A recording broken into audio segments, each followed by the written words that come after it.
So now we'll go through a little bit about the kitchen setup and equipment needed for wholesome cooking. To be honest, there's not a lot, but I thought I'd show you anyway some of the basics.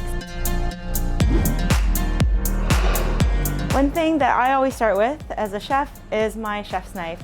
I can't live without it. You want a really sharp knife because we'll be cutting lots of different vegetables in lots of different ways, and so we want to make sure you have a sharp knife. Also a sharp paring knife as well for some of the more delicate and intricate work that you'll be doing, cutting some of the finer details into your vegetables and really giving it some shapes and textures as well. I also can't live without a zester. I think a lot of times when we're eating things like salads and a lot of fresh dishes, nothing is better than adding just a little bit of lemon zest or a little bit of lime zest or orange zest or grapefruit zest, anything you can zest onto your dish. So I always have one of these guys.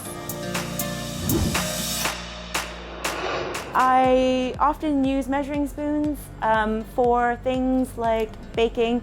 It can be quite tricky sometimes to make sure that your souffle comes out the right way or your brownie is correct or your cookies. So it's always great to have a set of measuring spoons. A scale. So having a scale is really, really important. Actually, the scale is not for us as chefs, but it's actually for helping your team execute the dish that you want them to execute to ensure consistency across your restaurant. You weigh everything so that your team can then follow the recipes you've created for them.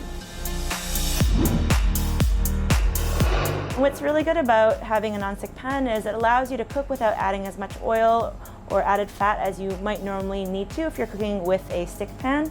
The other thing I always look for is having a really solid stainless steel pan bottom.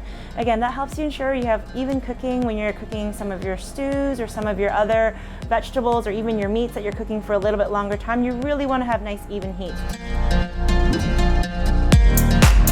The last bit is a little bit just about cleanliness and cleaning up as you go. Again, when you're dealing with lots of fresh vegetables, you will have the tops and tails and ends and things like that. So I always keep a bowl for rubbish that will go into the bin, and the other bowl I always keep for odds and ends that I can use for my stock at the end of the week. And all these different vegetables add a lot of flavor to your broth while minimizing wastage.